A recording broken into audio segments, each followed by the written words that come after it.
Recently, I've been thinking a lot about the effects of the COVID pandemic on our daily lives and the ways each of us has had to adapt and adjust to the new circumstances we find ourselves in.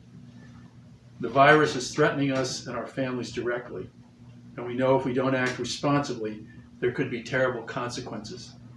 So we search our personal life histories for those defining moments and lessons we have learned which we can use now to protect ourselves and those we love. For me, one of those lessons was learned a few years ago when I was scuba diving. Diving is something I've done for a long time. I've been on literally hundreds of dives. It's a sport that can bring wonderful experiences, but it requires discipline, and to be safe, you have to know how to use your equipment and obey the rules at all times. One key piece of equipment is your PSI gauge. It tells you how much air is in your tank. At the beginning of your dive, the gauge reads 3,000 psi. When you're halfway through the dive, it reads 1,500, meaning that you've used up half your air, and it's time to start heading back to the boat. On this one particular dive, I had borrowed an underwater camera and was shooting videos of underwater life to show my family. I stayed with the group most of the time, but then I would swim off on my own to follow a turtle or record a colorful school of fish or whatever. Halfway through the dive, the dive master who was leading the group turned to each of us and using hand signals asked how much air we had left. I looked at the gauge and to my shock, instead of 1,500 psi, it said only 500. I'd broken the rule and failed to keep discipline. The dive master looked at me in dismay.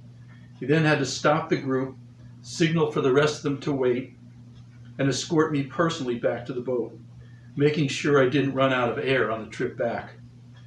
When we arrived at the boat and he had me safely on board, I apologized profusely for making such a completely stupid mistake. I had put not only myself, but the others at risk by my carelessness. He looked at me in the eye and he said, "Jim, whenever you're diving, you have to remember, the most important thing is to keep your priorities straight." It was a lesson I will never forget. And now, trying to find a safe path through this difficult time and coping with the emotional and psychological turmoil that the pandemic has created, I remembered my lesson. I stopped and took time to get my priorities straight. What I found was, in the midst of so much uncertainty and potential danger, my priorities were to keep my spiritual life strong and, as someone said, stay close to what matters. What matters to me is my trust in God, my belief in the power of God's grace, and the importance of living into my Christian faith day by day. The place that helps me do this is All Saints, where I can be with people I care about and who care about me. A place that is steady and sure, where Christ's messages of love and compassion are central to the conversation. A place that is my spiritual home. We all remember the first 6 months of the pandemic when we were isolated and unable to worship together. And we remember the experience of that first outdoor service when we were finally back as a congregation here in the All Saints courtyard. The sensation was one of coming home, of being in the right place.